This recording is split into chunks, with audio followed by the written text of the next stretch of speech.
দেখতে পাচ্ছেন এখন ইন্ডিয়ার বর্ডারের মাঝখানে ইন্ডিয়ান বিএসএফ এবং বাংলাদেশ বিডিআর, বাংলাদেশের বিডিআর হচ্ছে বিএসএফ। আর এই পাথরগুলো দেখতে পাচ্ছেন, এই লাইন দিয়ে সাজানো পাথরগুলো বাংলাদেশ আর ইন্ডিয়ার বর্ডার।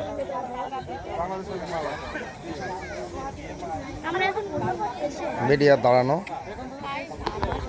এই যে রত্ন চক্রবর্তী বাংলাদেশে চলে গেছে অলরেডি। রুদ্র বাংলাদেশ যাচ্ছে আস্তে আস্তে। রুদ্র চক্রবর্তী বাংলাদেশ যাচ্ছে, যাও।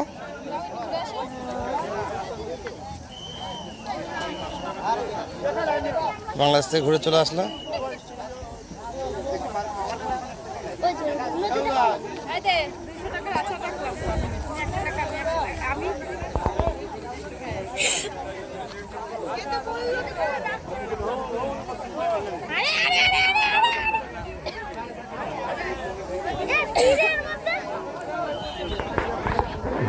এটা বাংলাদেশের কোন জায়গা?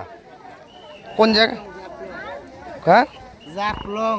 জাফলং, জি জি, সিলেট জেলা। হ্যাঁ, সিলেট জেলা জাফলং। সিলেট জেলার জাফলং।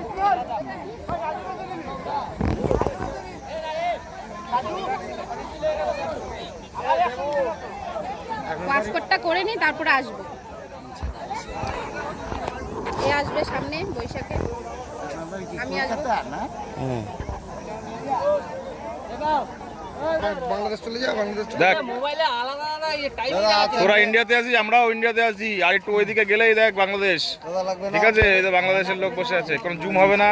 এই দেখো, লাগবে না। এই যে সামনে এই যে এই যে পাথরের যে বর্ডারটা, বাংলাদেশ, এইটা হচ্ছে যে বাংলাদেশের যে বর্ডারটা, বাংলাদেশ বর্ডার। দেখো এই কাকাটা, দেখো এই যে বাংলাদেশের বর্ডারের উপর দেখো বসে আছে। এই যে এই কাকা, এই কাকা, এই কাকা এই যে বাংলাদেশের বর্ডারে বসে আছে।